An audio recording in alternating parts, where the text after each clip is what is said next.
Thank you. Thank you very much for having me here in this conference.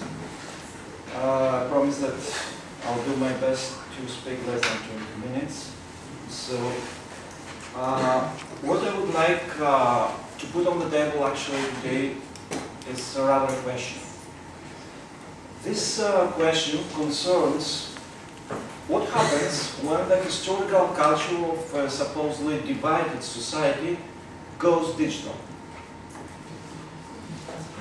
To put it differently, I'll try to share with you some thoughts concerning the critical moment when well-established divided lines used to organize historical consciousness into binary oppositions come to terms with the new politics of the past emerged within the global cultural arenas of contemporary digital networks.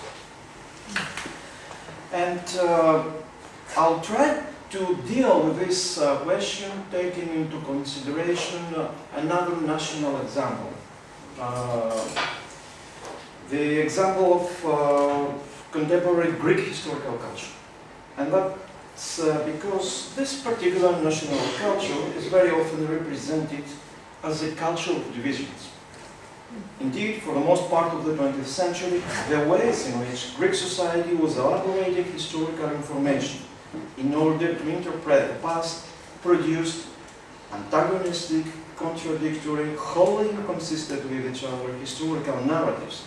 For example, the radical narrative of Greek history versus the conservative one, the left versus the anti-communist, the ethno-romantic versus the cosmopolitan, and so on.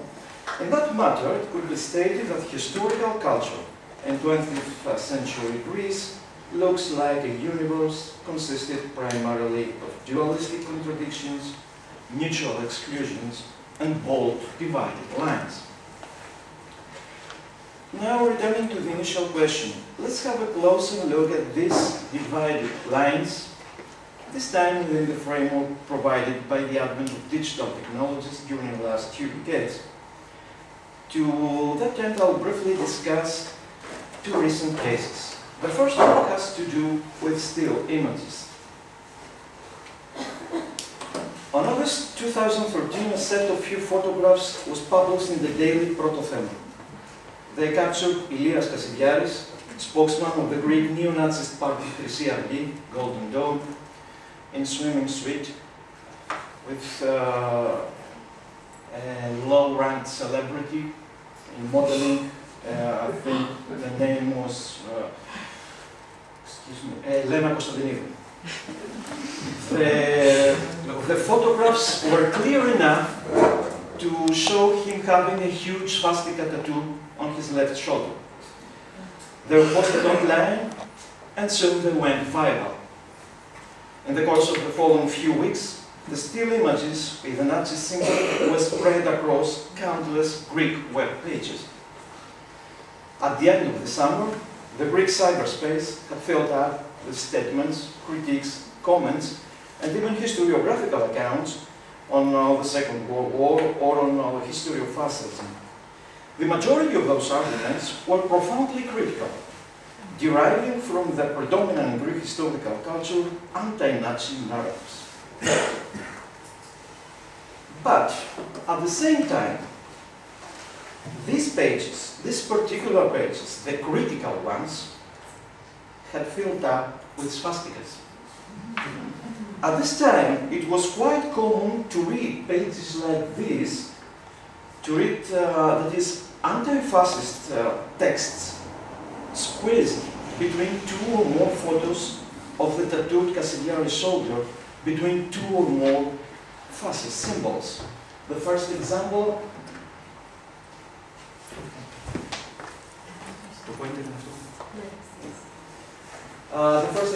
is a text posted by an academic, Yannis Papatheodoru, to a left-wing weblog, and the second one is the front page of one of the most well-known anti-fascist portals in Greece, namely Jungle Report. So, having a closer look to these pages, a rather uncanny equilibrium was gradually emerging. The broader the textual accounts criticizing contemporary Greek neo-Nazism, the greater the visual accounts of the materials of the Nazi past were uploaded on the digital screens. Yet, there was another more striking issue raised during the heated debates on the Cassidiaris case. It had to do with the figural ambiguity of these still images. After the photos went viral, the most discussions in Greek cyberspace were focusing on whether the tattoo was actually depicting a trace of the Nazi past. It was stated mostly by followers of Cassidiaris and the Golden Dawn Party that the tattoo was not a German swastika, but some sort of offensive Greek meander.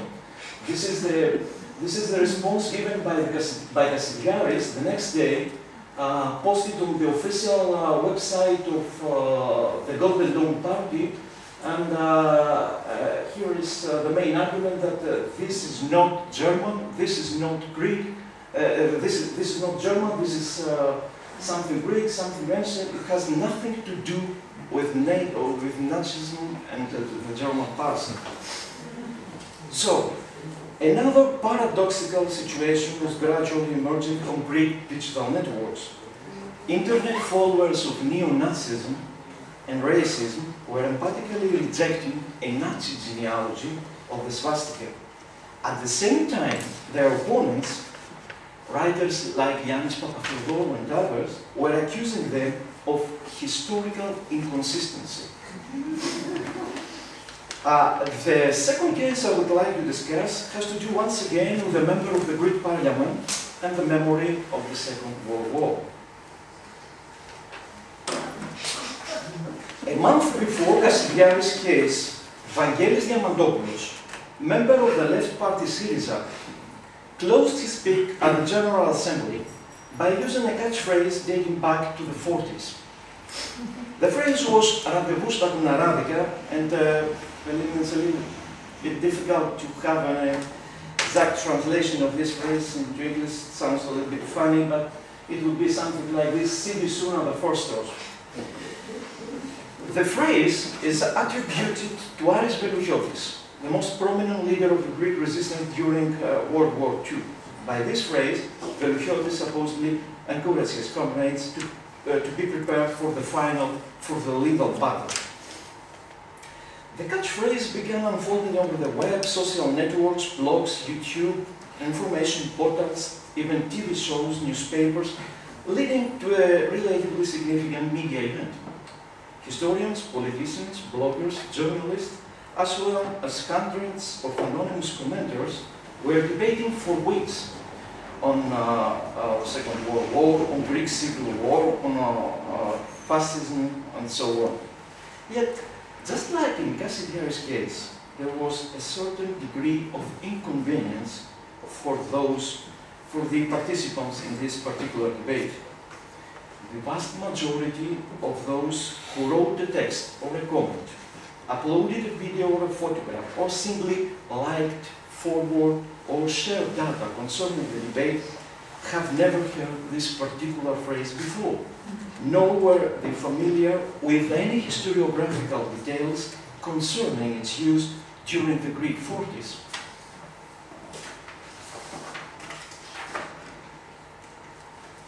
Politicians and well-known television personas totally misread the Rendezvous στα Κουναράδικα, provoking affective responses in viewers and readers.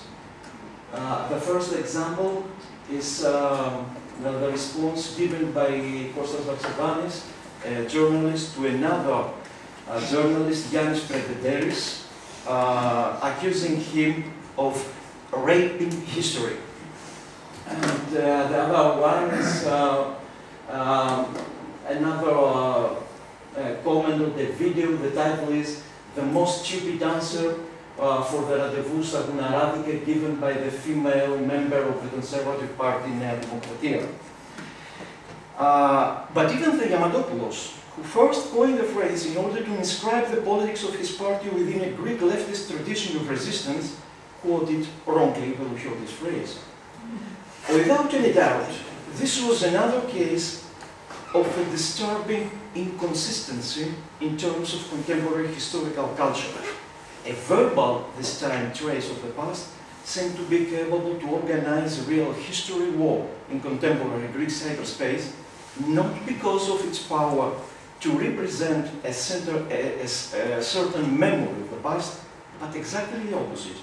That is, because of its unstableness, its uncertainty, because of the conflictual possibilities it opens up for interpreting the past. So, if I have to summarize in one word what these two very different events were all about, a good case could be made for choosing the word inconsistency. But where exactly is this inconsistency stemming from? This particular feeling of historical incompetence. My hypothesis is that it has to do with certain transformations occurred during the last decades, transformations concerning what we are already used to consider as a typical model for historical consciousness in a divided society. Let me elaborate a little further on this typical model of historical consciousness, or better, of historical cultures in society with divided ways of remembering the past. The vast literature on memory, mainly of divided memory, has already underlined how complicated could be the emergence of oppositional memories, of oppositional interpretations of the past within a single societal unit, especially during the second half of the 20th century. Nevertheless, I think that we could possibly identify a single material pattern supplying a common background for all these differentiated possibilities of divided contemporary historical cultures. What I have in mind here is that the emergence of a divided historical culture presupposes divisions, dichotomies, and dividing lines, first and foremost at the level of the materialities employed in such a procedure. In that manner, and coming back to my Greek cases, we could hardly think, for example, Kostis Kornetis is here, we could hardly think, for example, of a 60-year-old left male living in Greece during the 80s, and the way he probably understood the national past without thinking of the critical places through which he recalls the past. For example, prison islands like Makronis or Soriaros, torture chambers in the headquarters of the Greek military police during the junta, without thinking possibly of specific books, newspapers, flyers he read and transmitted, or specific slogans and sounds, films and radio broadcastings, or specific clothes, personal belongings, photos, emblems, flags, pins, drinks, meals, smells. But at the same time, it's very difficult to think of the historical culture, let's say, of a non-left or an anti-communist female of the same age through the above-mentioned materialities. And that's because her way of recalling the past employed totally different material traces of the past.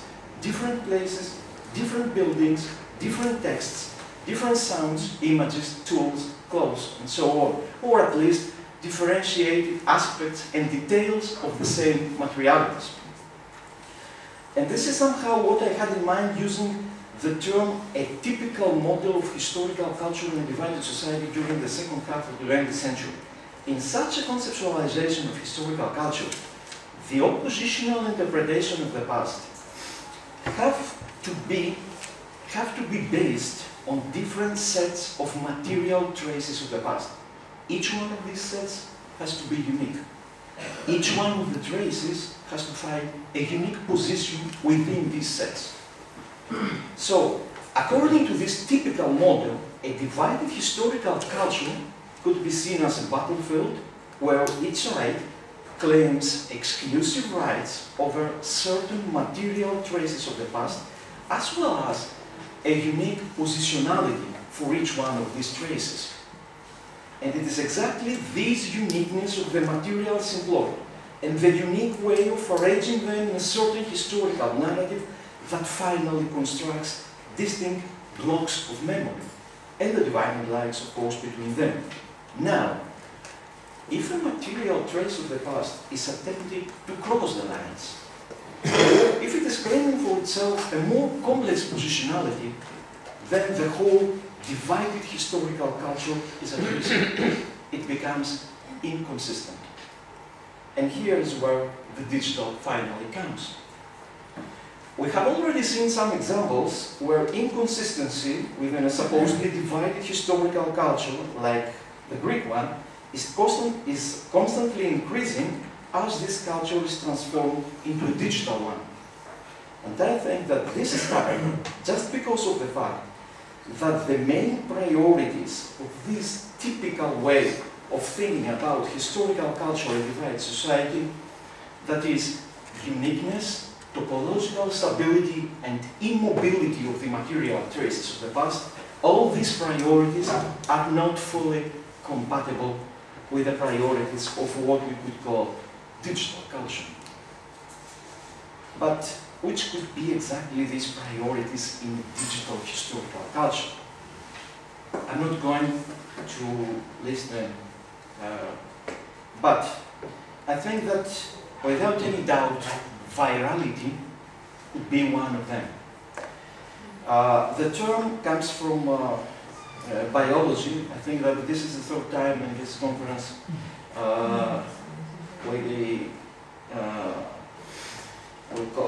we use a term coming from biology. So the term this term coming from biology stands for online practices of content distribution, practices imitating virus propagation.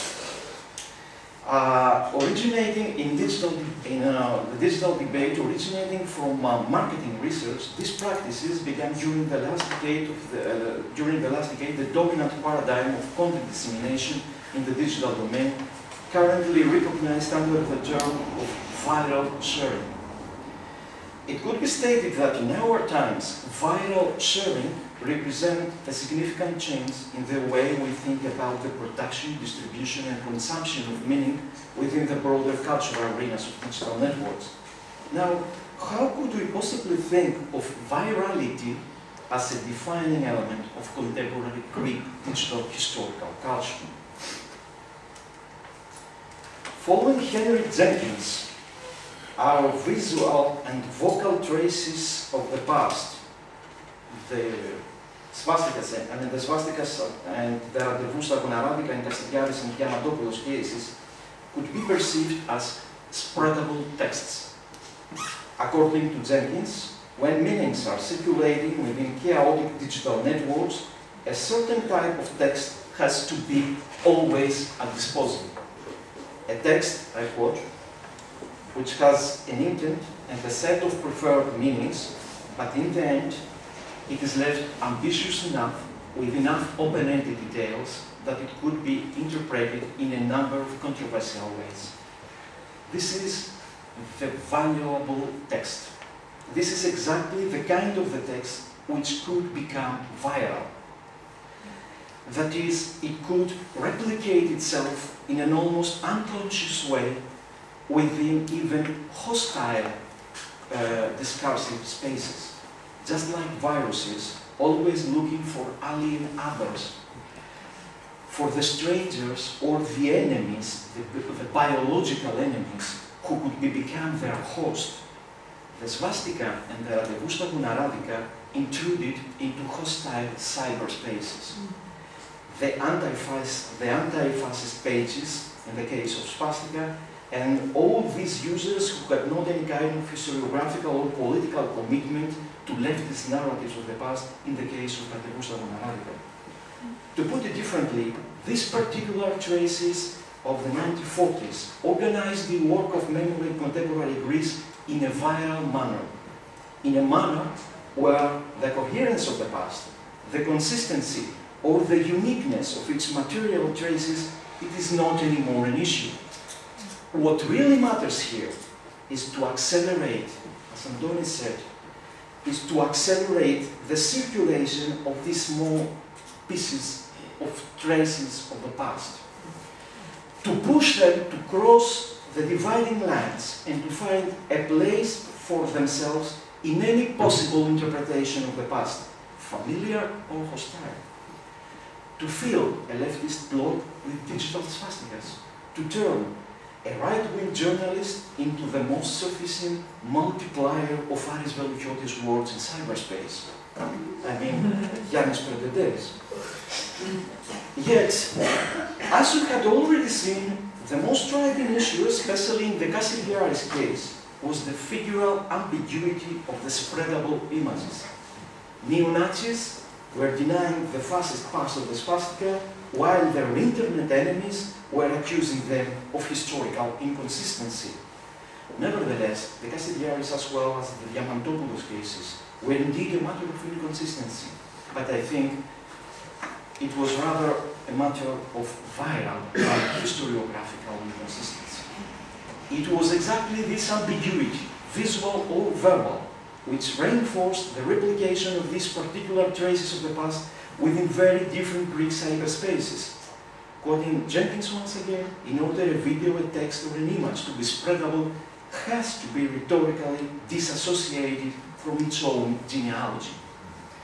In the viral context of Greek digital culture, the ignorance, and this is a very interesting thing I think that we could make with Chris' presentation, the ignorance or the denial of the traces of the past would be a very efficient way, maybe the most efficient way, to claim their meanings. In that matter, restoring the historiographical consistency of those traces does not seem to be a digital priority anymore. On the contrary, disassociating them of their already available memories would be critical for their dissemination in cyberspace. In conclusion, these two cases could help us to think of a digital divided historical culture as a mutated set of politics concerning the past. Within this culture, new imperatives seem to be imposed. The material trace of the past has to be open-ended, visually and contextually blurred, mobile, transmissible, spreadable, and most importantly of all, capable to locate itself on both banks of the river. Moreover, a digital divided historical culture seems to favor not anymore the expert, that is the professional historians or the writers or the artists or who knows who else. All those gatekeepers of the originality and the uniqueness of the material traces of the past. On the contrary, in this culture, a new hybrid subject seems to become more and more powerful. Let's call him the multiplier, the one who knows how to retrieve and replicate the digital traces of the past, how to use them in order to intrude like a virus into the cyberspace of the other side, transmitting not only his traces of the past, but also his viral presence as well as his own interpretation of the past. Thank you very much.